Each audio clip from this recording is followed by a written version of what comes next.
part of what we do as clients is we have to be aware of our counselors in peer counseling.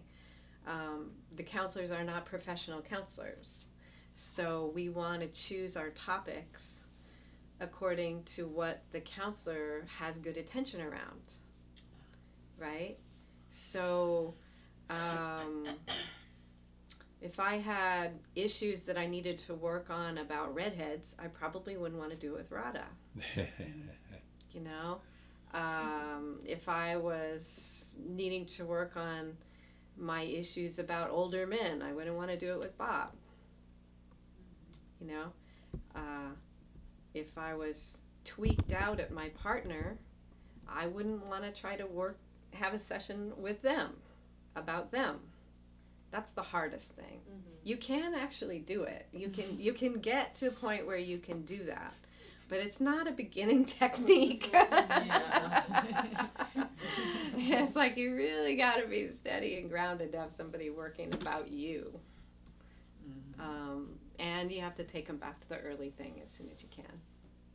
Mm-hmm. If they've really agreed to have a session, like most people will not be saying they want a session. They're just trying to gripe and, you know, vent and stuff, you know, and they won't actually, you have to actually ask them, would you like to work on this, on where this came from, and see if you can get them to agree to it. If they won't, then, you know, you're not in a session.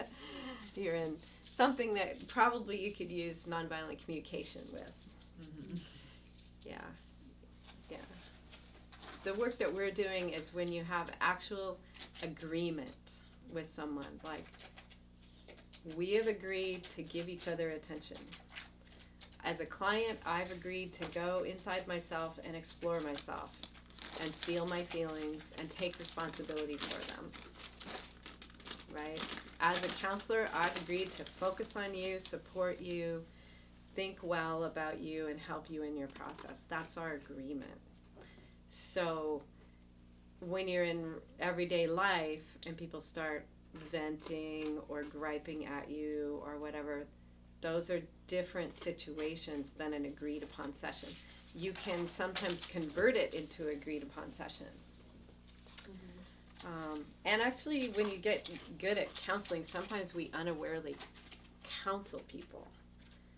So people are starting to vent, and then we start using our techniques to counsel them.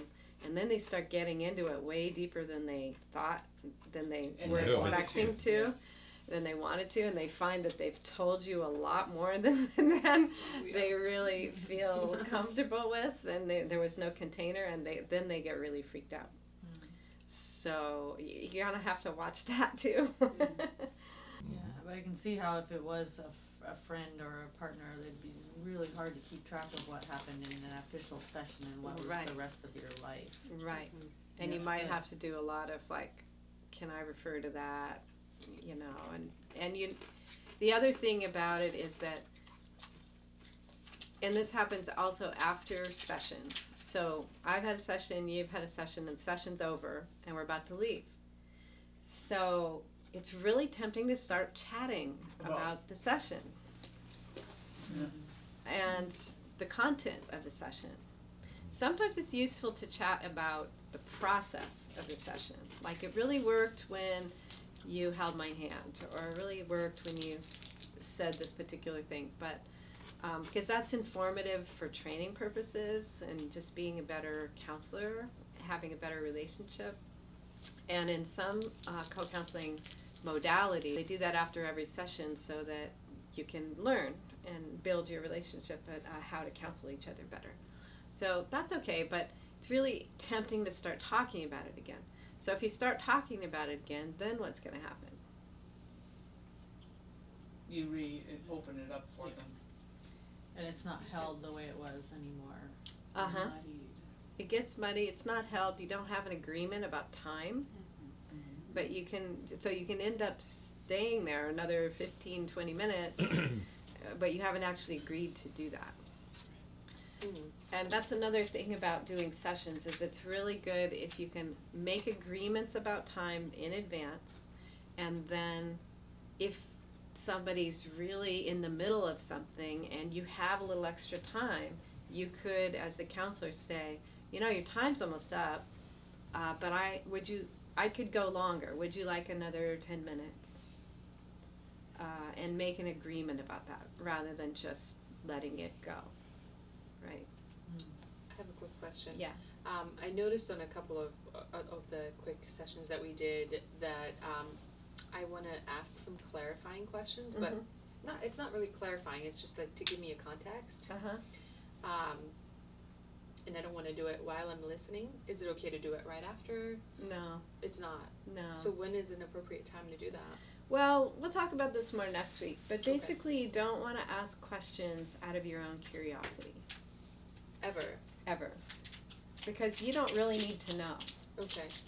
You don't really need to know what the situation is. People do this kind of work where they don't even speak each other's language. Interesting. Where the person's talking and they don't even understand anything they're saying. So, okay, I guess we'll learn more about that. Yeah. Part so of it. And then they might come into the session and just go, oh, this terrible thing happened, blah, and they start crying and they're crying, and you never find out what the terrible thing was. Oh, it doesn't matter. You don't need to know. What you need to know is only enough to help them feel their feelings and discharge, because that is what is going to be healing to them. So we'll talk about that more next week. Okay. But just in general. It's kind of as the a judging guideline. brain wanting to know enough so it can make judgments. You know, when you're saying maybe, or it can help you. It can help you know what to say. But really, you're really just thinking about them and what's good for them and what they need, not about your own curiosity and the story. Because and it also can drive you crazy as a counselor if you see people, week after week with the same counselor, because they'll tell one story and half of it will be there, and then you never find out what happened, because you aren't going to say, oh, and what happened with last week, because if they want to work on something else the next week, that's up to them, so it's an interesting practice, of detachment.